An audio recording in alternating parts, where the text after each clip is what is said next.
Donc bonjour à tous, ici c'est Jean-Jean, alias Jean-Jean la bricole, et sur cette chaîne on parle crypto-monnaie, et ma spécialité c'est le minage de crypto-monnaie. Donc aujourd'hui on va parler de la dernière version de SRB Miner, qui permet de miner avec efficacité 2 coins, et moi je vais vous montrer en fait l'exemple où je mine du Dynex plus du Radiant. Et cerise sur le gâteau, on peut miner ces 2 coins en plus sur les Gigi-Pools, donc ça c'est vraiment génial. Donc on va tout de suite passer à la vidéo, mais cette vidéo, elle est sponsorisée. Donc je vais d'abord vous parler un petit peu du sponsor du jour. Alors, My Lovely Planet, c'est un jeu en free-to-play qui se joue sur téléphone. Donc il y a déjà plus de 10 000 joueurs actuellement. Et le jeu veut que chaque action dans le jeu soit reproduite dans le monde réel. Donc l'équipe reversant une partie du chiffre d'affaires aux différentes associations partenaires. Donc ce jeu, moi je l'ai fait tester à mes filles, donc il n'y a rien de révolutionnaire dans la façon d'opérer. C'est un free-to-play des plus classiques, donc on construit un joli petit personnage, on a une petite île avec des missions à faire régulièrement, des petits jeux, etc. Donc on voit bien, ça c'est des screenshots du jeu, donc le jeu est encore en version bêta, donc il y a quelques petits soucis parfois, moi j'en ai pas rencontré. Et vous pouvez ensuite déjà donner par exemple les graines que vous récoltez pour la reforestation, pour la protection des abeilles, pour la dépollution des océans. Donc vous avez déjà en fait une action qui est visible quand vous jouez. Donc bien sûr si vous voulez avancer plus vite, vous pouvez regarder aussi des publicités ou payer pour avoir des graines supplémentaires. Donc c'est pas un concept qui est révolutionnaire, mais ça fonctionne très bien et le jeu est très mignon. Moi, ce qui me fait que je vous en ai parlé aussi aujourd'hui, c'est que j'ai voulu, parce qu'il y a beaucoup de jeux qui essaient de surfer un petit peu sur ça, protection de l'environnement, mais là, en fait, j'ai des gages de sérieux, dans le sens où ce jeu fait partie de Station F, qui est l'incubateur d'Ubisoft. De Station F, on a notamment Sorare et Axie Infinity qui sont sortis. Voilà. Et le jeu a aussi gagné le Grand Prix de Unity for Humanity. Donc c'est le moteur de jeu, Unity c'est le moteur de jeu de Microsoft, et tout ça vous pouvez bien sûr le vérifier sur internet, donc ils sont bien les grands gagnants. Voilà. Donc quand on se lance dans ce genre de choses aussi, il faut avoir une équipe qui tient la route, et pour ça c'est aussi le cas, d'après moi, parce qu'on a notamment leur CEO, c'est Clément Lebras, qui est le cofondateur de Lilo.org. Lilo.org c'est un moteur de recherche solidaire, qui a déjà permis de récolter et reverser presque 5 millions d'euros aux différentes associations que sont Sea Shepherd, la SPA, Médecins du Monde, Association des Petits Princes, etc. Donc c'est quelqu'un qui a déjà de l'expérience dans ce milieu, qui a des relations, et je pense que du coup c'est quelque chose qui est très très positif pour ce développement. Alors, ce qui se passe, c'est qu'en fait, ils vont créer un token. Parce qu'il y a des gens qui vont investir en euros, qui vont acheter des produits en euros, mais ils vont aussi créer un token utilitaire qui va s'appeler My Lovely Coin, qui fonctionne sur la blockchain Polygon. Et il y aura une partie de ces investissements dans ce token qui seront rachetés par l'équipe pour maintenir un bon prix sur les différents exchanges. Voilà, donc plus il y aura de joueurs, normalement plus le cours de ce token devrait monter, et les gens qui utiliseront ce token pour payer dans le jeu auront des avantages particuliers. Voilà, donc le but de My Lovely Planet, c'est ni plus ni moins que de devenir un des jeux du top 10 dans le monde, et c'est de devenir un hub qui pourra accueillir des jeux à l'intérieur même du jeu. Voilà. Ce qu'ils veulent faire aussi, c'est créer le plus gros fonds de protection de l'environnement. Et pour ça, du coup, 40% du token sera réservé à la protection de l'environnement. Voilà. Les joueurs et les holders du token pourront choisir les associations avec lesquelles ils souhaitent travailler et les différents projets dans lesquels investir. Alors, la public sale commence demain, 22 mai, directement sur le site. Donc vous pouvez payer avec votre carte bancaire, faire un virement ou investir avec des cryptos. Donc ça supporte l'USDT, l'Ethereum, le Matic et le BNB. Donc le token sera listé à 0,061 $ et il augmentera tous les dimanches soirs à minuit. Donc le prix augmentera. Le listing Donc les listings se feront à partir du 15 septembre à 0,1 $. Par contre, n'espérez pas revendre la totalité de vos tokens à ce prix-là. Ce qui se passe en fait, c'est qu'ils ont mis en place un système de vesting. Donc vous avez toutes les informations dans le white paper. Je vous invite bien à aller voir le white paper si vous voulez investir dedans. Donc tout ça, c'est pour préserver le token et l'économie du jeu. Et bien sûr, vous pouvez aussi utiliser vos tokens pour jouer. Voilà, c'est un petit peu aussi le but premier. Voilà. Donc si vous voulez investir dans ce jeu, moi je vous invite à utiliser, donc j'ai un referral code, donc c'est Bricole avec 2 L. Donc ça vous permet, en fait, ça me permet de récupérer 10% de ce que vous avez investi dans le jeu et vous touchez 10% supplémentaires. Voilà.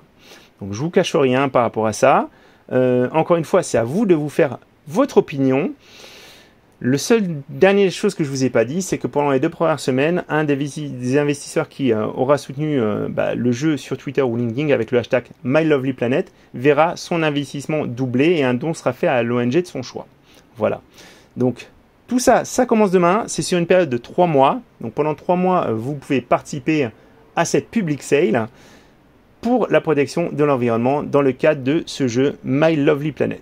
Donc je vous laisse bien sûr bien étudier le white paper, c'est important. N'hésitez pas à me poser des questions. Si vous en avez aussi, je pourrais revenir aussi vers l'équipe qui est derrière. Voilà. Donc maintenant, on va passer au minage. Alors, je vous parle de SRB Miner version 2.2.7 parce qu'en fait, cette version permet de faire un dual mining efficace. Normalement, sur ce rig, si je minais uniquement du Dynex, je serais environ à 12 kWh/s. Vous voyez, en fait, j'ai un petit peu baissé, je suis plus qu'à 10,55. Par contre, j'ai récupéré 1,17 GH de Radiant. Et si cette machine, je la mettais à 100% sur le Radiant, je serais environ à 3 GH. Donc, grosso modo, j'ai perdu 10% pour mon minage de Dynex. Par contre, de l'autre côté, j'ai récupéré 30% de ce que je minerais si je minais du Radiant. Et si vous regardez bien, en fait, vous voyez, la consommation n'a pas explosé. Du coup, en fait, je suis au-delà des 100% parce que je suis à 90% de mon hashrate de Dynex plus 30% de mon hashrate Radiant. Voilà. Donc c'est ça qui est intéressant et ça m'a permis aussi un petit peu de me remettre au goût du jour. Parce qu'en fait, ça, c'est avec la version 2.2.7 de SRB Miner. Mais si vous regardez bien un petit peu, la dernière version de SRB Miner qu'on a ici, hop là, alors attendez, dernière, c'est la 2.2.6. Et ça m'a, j'ai pu aller rechercher la 2.2.7. Alors je vais vous montrer comment on fait pour installer la dernière version. Donc c'est pas très complexe. Il suffit d'aller sur le site de Doctor83 qui est le développeur. Et vous avez ici SRB Update, iOS Update Script from 2.2.7 to 2.2.6 to 2.2.7. Donc cette ligne, donc c'est la ligne de commande qui permet en fait d'extraire le fichier et de la mettre en place sur iOS. Et vous avez simplement à le coller ici. Donc vous collez la ligne de commande ici. Bon, vous faites exécuter. Moi je ne vais pas le faire parce que je l'ai déjà fait. Et ça va mettre à jour votre SRB Miner pour avoir la dernière version. La dernière version, vous voyez, en fait, je suis bien en 2.2.7. Donc ensuite, quand vous avez fait ça, quand vous avez bien la dernière version, dans la feuille de route, vous avez simplement, alors la petite astuce aussi qu'il faut bien voir, quand vous êtes sur votre feuille de route, configuration du mineur, vous avez First Coin. Donc là, moi, j'ai mis le Dynex en premier coin avec l'adresse de la ggpool, le mallob de la ggpool, le port, et vous avez Second Coin. Et c'est là que vous allez pouvoir configurer votre Radiant avec l'adresse de la ggpool et c'est tout. Et le port, voilà, bien entendu. Au niveau du wallet, moi j'ai mis pourcentage wall pourcentage parce qu'en fait mes wallets je les ai déjà configurés. Si vous n'avez pas configuré vos wallets en amont, vous pouvez aussi indiquer l'adresse sur laquelle vous voulez miner. Voilà. Donc, vous avez juste après à actualiser. Moi je n'ai pas fait de changement au niveau de mes paramétrages d'overclocking et ça fonctionne parfaitement. Voilà. Donc ça fonctionne parfaitement avec la 2.2.7. Et encore une fois, j'ai pas d'augmentation réelle de la consommation. Et au final, j'ai vraiment une somme qui est supérieure à ce que je pourrais miner à 100%. Donc, j'ai pas eu de problème de stabilité. Vous voyez, 488 watts, c'est quand même très peu pour cette machine.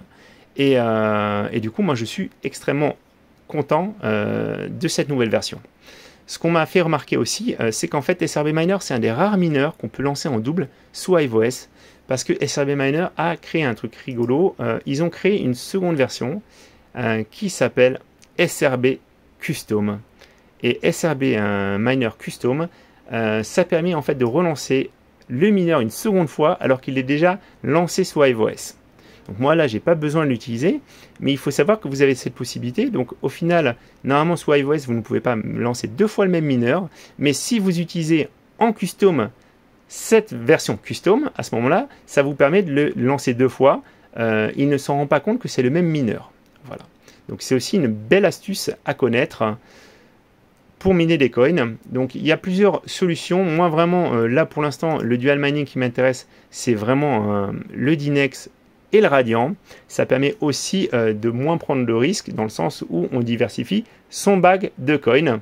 Et en plus là c'est génial, vous pouvez rester à 100% sur la Gigi-Pool. Je voulais d'ailleurs vous parler un petit peu de ça parce qu'il y a des gens qui se disent, je vois, on a pas mal de nouveaux mineurs qui sont arrivés récemment et qui disent, moi je veux bien miner sur votre pool, je suis resté pendant 24 heures mais j'ai rien reçu. Alors malheureusement la Gigi-Pool c'est une petite pool à l'échelle des pools mondiales, quel que soit le coin. Si je vais par exemple sur le Radiant, Mining Pool Stats Radiant, vous allez le voir très rapidement.